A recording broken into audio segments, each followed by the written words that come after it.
Web siteni oluşturdun, sonrasında ne yapman gerekiyor? Web siteni Google'a eklemen gerekiyor. Web siteni Google'a nasıl eklersin? Bugün burada onu anlatacağım. Search Console bağlantısı nasıl kurulur?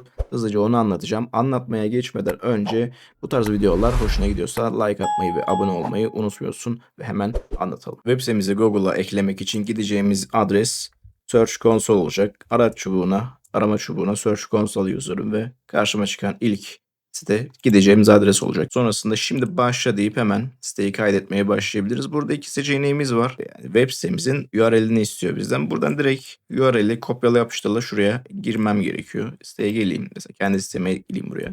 Direkt CTRL-C yaptım. CTRL-V ile buraya devam ettim. Sonrasında karşımıza çıkan seçeneklerden de burada birçok seçenek var. HTML dosyası var, HTML etiketi var, Google Analytics var. Farklı farklı seçilebilir. Farklı farklı yapılış şekilleri var. Biz burada bugün HTML etiketiyle, dosyası değil etiketiyle bunu yapacağım. Çünkü WordPress sitemde daha kolay olacak. HTML etiketini seçtim. Burada bana birer meta etiketi verdi. Bunu direkt kopyala deyip geri web siteme gidiyorum. WordPress arayüzüne gitmem gerekiyor. Burada o etiketi yapıştırmam için bizim ihtiyacımız olan bir adet SEO eklentisine ihtiyacımız var. Ben bugün burada Yoast SEO kullanacağım. Yoast yazdım eklentiler kısmına. Ben de zaten yüklüymüş. Yoast SEO ekledim, yükledim, etkinleştirdim. Sonrasında gelip ayarlar kısmına gidiyorum. Ayarlar kısmından da site bağlantıları kısmına gelip aldığımız etiketi bağlantıları kısmından Google olan seçeneğe yapıştırıyoruz. Bunu buraya yapıştırdıktan sonra değişikliklere kaydettim. Eğer ki web sitemde varsa cache eklentisi kaydettikten sonra hepsini temizle diyelim ki görünür olsunlar. Sonrasında tekrar buraya gidiyorum ve bunu eklediğim için doğrula diyorum. Doğrula dedikten sonra kısa bir arada doğrulandı haberini verecek ve mülkümüze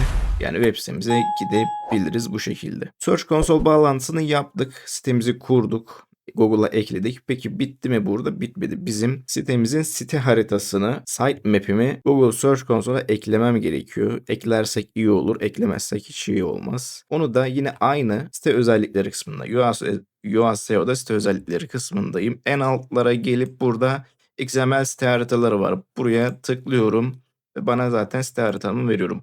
Buranın URL'ini Ctrl+C ile alıp Search Console'a gidiyorum. Buradaki site haritaları kısmına gelip direkt şuraya yapıştırıyorum. Bu ben daha öncesinde eklediğim için gözüküyor aslında. Gözükmemesi gerekiyordu. Sende gözükmeyecek muhtemelen çünkü yeni ekliyorsun. Direkt onu kopyaladım, yapıştırdım, gönder dediğimde site haritasında Google Search Console'a yüklemiş oluyoruz. Birkaç dakika içerisinde başarılı olarak gözükür. Sayfalarda en fazla birkaç saatte veya bir iki günde okunmuş olur. Google Search Console'a sitemize eklemek bu kadar kolaydı.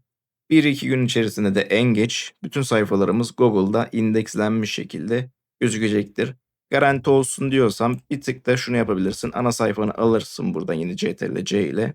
Şu yukarıdaki arama çubuğuna ana sayfanı eklersin ve Google dizinde taratırsın. Burada ilk defa yapıyorsan bu işlemi muhtemelen dizinde bulunamadı hata uyarısı verecek.